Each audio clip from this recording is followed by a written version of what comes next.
స్వామివారు అహోబిల నరసింహ స్వామి ఆ విధంగా ఇక అహోబిలు ఉన్నారు. ఆనాడు ఇక్కడ రవాణా వసతి లేదు. ఎద్దుల బండి, ఎద్దులు, గుర్రము ఇట్లా నడుచుకుని వెళ్ళి ఆ స్వామివారిని నివేదన పెట్టిన కారణంతో ఉంది. ఈనాడు ఈ స్వామివారికి ఎన్నో వసతులు ఉన్నాయి, రవాణా వసతులు అన్నీ ఉన్నాయి. కానీ అందరూ భక్తులు త్వరగా బండి తీసుకుని వస్తున్నారు. వచ్చిన భక్తులు ఏం చేస్తారంటే స్వామికి మొక్కుబడి చెల్లించాలి. స్వామి మేక కొయ్యాలి, కోడి కొయ్యాలి. ఎందుకు మేక కొయ్యాలా, కోడి కొయ్యాలా? నష్టస్వామి ఫోన్ చేసినాడా, నేను మెయిల్ ఏమన్నా పెట్టినాడా, నాకు పొద్దున మేక కొయ్యి కోడి కొయ్యాలి, నేను వాట్సాప్లో పెట్టించినాడా? అహంకారం పెట్టిన మనిషిని కొయ్యమని చెప్పినాడు. నోరు లేని జంతువులు కొయ్యమని చెప్పలేదు. ఒకసారి నువ్వు కోసుకుని చెయ్యి కోసుకుంటాడు, ఎంత వేదన ఉందని తెలిస్తే ఆ నోరు లేని జంతువుని గొంతు కోసి దాన్ని మనం నోట్లు వేసుకుంటాం. కానీ మనకు వచ్చే లాభం ఏమిటి? పాపం. ఎందుకంటే జీవహింస చేయకూడదు. జీవహింస చేయడం వల్ల మనకు వచ్చే లాభం ఏమిటి? నేనంటే ఇప్పుడు మేక కోస్తున్నాను, మేక కోసి అందరినీ పిలిచి అన్నం పెడుతున్నాను. ఒక మేక కోసి అన్నం పెట్టేది వాళ్ళకి అయ్యే ఖర్చు ఎంత? 70,000 అవుతుంది. ఈ 70,000 తీసుకోపోయి ఒక అన్నదానం అయ్యింది. ఇక్కడ పిల్లలు, అనాథ పిల్లలు ఉంటారు, అక్కడి లేదా దేవుడికి రాసి పెట్టి నువ్వే ఒక రోజు వచ్చి అడిగేటప్పుడు స్వామి నీకే అన్నం పెడతాడు.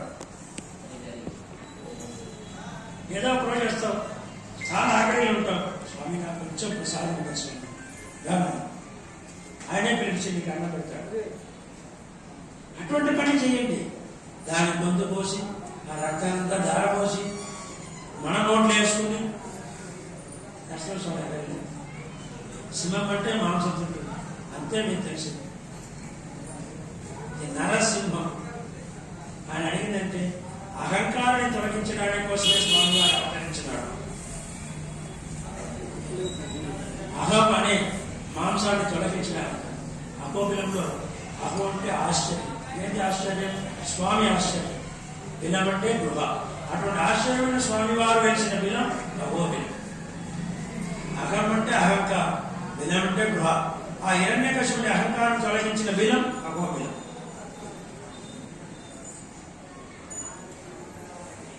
కాబట్టి అహం అనే అటువంటి స్వామివారు ఇక్కడ బ్రహ్మోత్సవం అనే ఒక పెద్ద ఉత్సవం, పార్వేట మహోత్సవం పెద్ద ఉత్సవం జరుగుతుంది. ఈ స్వామివారి సంక్రాంతి నాడు ఎగోహోబిల నుంచి జ్వాలానరసింహ స్వామి దిగోబలానికి వచ్చి కనుమ రోజు నుంచి ఈ స్వామివారి పార్వేట మహోత్సవం జరుగుతుంది. అటువంటి పార్వేట మహోత్సవం ఎలా ఏర్పడిందంటే, పూర్వం రాత్రులంతా గుర్రంలో వెళ్ళి ప్రతి ఒక్క గ్రామం వెళ్ళి మీకైనా కష్టం ఉందా, ఎవరైనా మీరు ఇబ్బంది పడుతున్నారా, మీ పొలాల్లో కానీ ఇక్కడ కానీ ఏదైనా ఇబ్బంది ఉందా ఏంటంటే మారు వేషంలో వెళ్ళి అడుగుతారు. రాజుగారు బట్టి సమాధానం చెప్పారు. ఏదో ఒక రూపంలో వెళ్ళి అడుగుతారు. అదే ఆ పలకరించడమే పరివేట అనేది. పరి అంటే గుర్రం, గుర్రం మీద వెళ్ళి అడిగేది పరివేట అనేది. మారి పారివేట అనేది, ఇది పారివేట. కొందరు పెద్దవాళ్ళు కోటకు వెళ్ళి రాజా దగ్గర వెళ్ళి కొన్ని కోరికలు అడగాలంటే కుదరదు. అంత దూరం వెళ్ళి నడచలేకపోతారు. అందుకోసం ఈ రాజు వెళ్ళి వాళ్ళనే పలుకుతారు. ఏమా నీకేం బాధ, ముందుకు రాలేదు, ఏం చేయాలి, మా రాజుని చూడాలనుకున్నా కానీ రాలేకపోయినాను, నేను మా రాజా బయటికి కూడా రాలేదు, నా మీద ఏం కోపం మా రాజుకి, ఏదైనా నువ్వైనా వచ్చి చెప్పు నాయన అని. ఆయన ఎదురు ఉండేది రాజు అనే తెలియదు. అసలు పొద్దున ఆమెకు ఏం కావాలో అన్నీ చేసి పంపిస్తాడు. అక్కడ రాత్రి పెద్దామని విచారించినాను, ఆమెకు ఏదో కష్టాలు ఉన్నాయి, తీసుకోపోయి ఆ పెద్దామకి ఇచ్చాడు. లేదు మళ్ళీ ఆకలి బాధ అని చెప్పకూడదు. ఇది అది ఈ పారిపోతున్నాడు.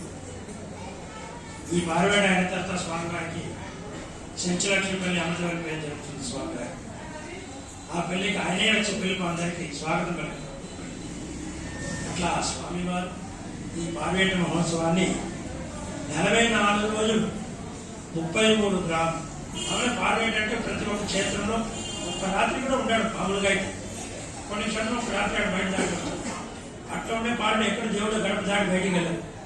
కానీ మన అహోబిల క్షేత్రం మాత్రమే 40 రోజుల పాటు స్వామి గారు ఊరు గడపమాని దాటి బయటికి వచ్చి 40 రోజుల చివరికి అహోబిల క్షేత్రం వెళ్ళి స్వామి గారికి సంప్రోక్షణ 108 కలశాల అభిషేకం చేసి తర్వాత నిత్యభోజన స్వామి వారికి బ్రహ్మోత్సవం కొనసాగాలి. ఇటువంటి ఈ పార్వేట మహోత్సవానికే మన రాష్ట్ర పండుగలాగా మనకి ఆదేశించారు. ఇప్పుడు పార్వేట మహోత్సవం మనకి రాష్ట్ర పండుగ. ఈ పార్వేట మహోత్సవం బ్రహ్మోత్సవానికి యునెస్కో అవార్డు వచ్చింది. ఇది మనకు తెలియదు, ఇది ఎప్పుడు వస్తుందని మనకు తెలియదు. కానీ అవార్డు మాత్రం ఖండితం, దేవుడికి వస్తుంది, ఎప్పుడో కూడా వస్తుంది.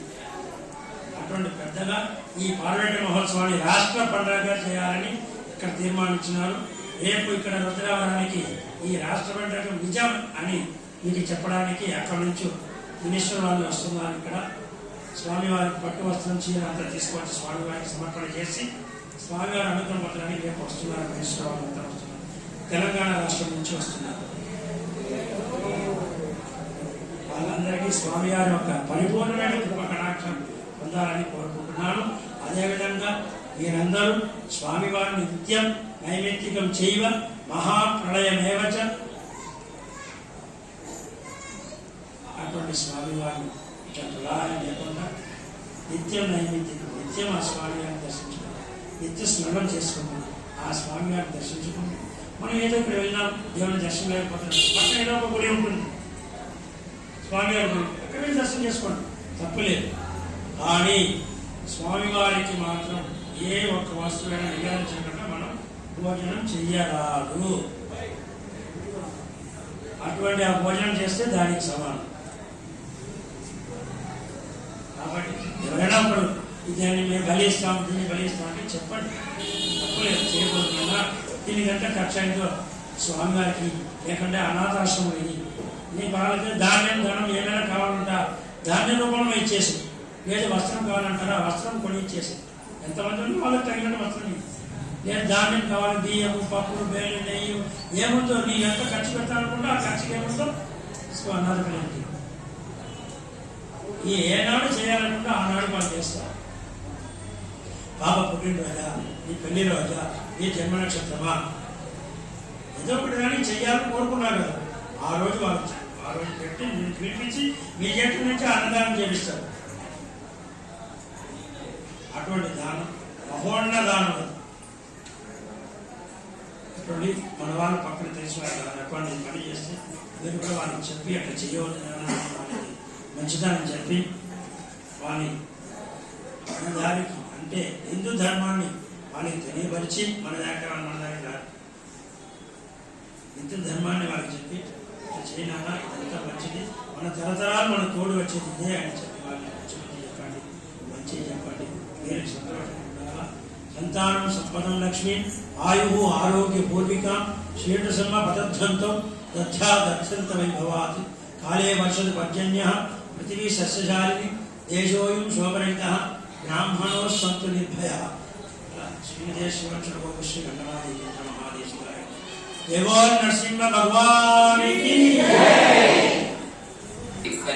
పార్లమెంట్ ఉత్సవ ఈరోజు మాకు నిజమైనటువంటి పార్లమెంట్ దర్శన వైభవాన్ని ఇచ్చి సాక్షాత్తుగా స్వామివారి దర్శనాన్ని హృదయం నుంచి కలియుగంకి ఆనాటి నుంచి ఈనాటి వరకు స్వామితో పాటు నడిపించి మమ్మల్ని ఆనంద పరవశంలో చేసినందుకు మీ అందరికీ మీ పాదాలకు శిరస్సు నమస్కరిస్తూ, వాస్తవానికి 4 రోజుల క్రితము నేను స్వామివారిని కలిసి ఈ క్లాస్కు అనుమతి తీసుకున్నా అని వెళ్ళినప్పుడు స్వామివారు దొరకలేదు. అక్కడ ఉన్నటువంటి వేరే పూజారి వారిని అడిగితే కళ్యాణమయ్యకు గొంతు బాగలేదు, రుద్రవరంలో అందుబాటులో ఉంటాడా రెస్ట్ తీసుకుంటాడా తెలియదు, మీరు ఏర్పాటు చేసుకోవద్దు అన్నారు. అంటే నేను అనుకున్నాను, ఇక ఎలా చెప్తాను. తర్వాత నరసింహలో అడిగితే నాకు తెలియదు, ఆయన వస్తే చెప్పించుకో లేకపోతే లేదన్న. అదే కాస్త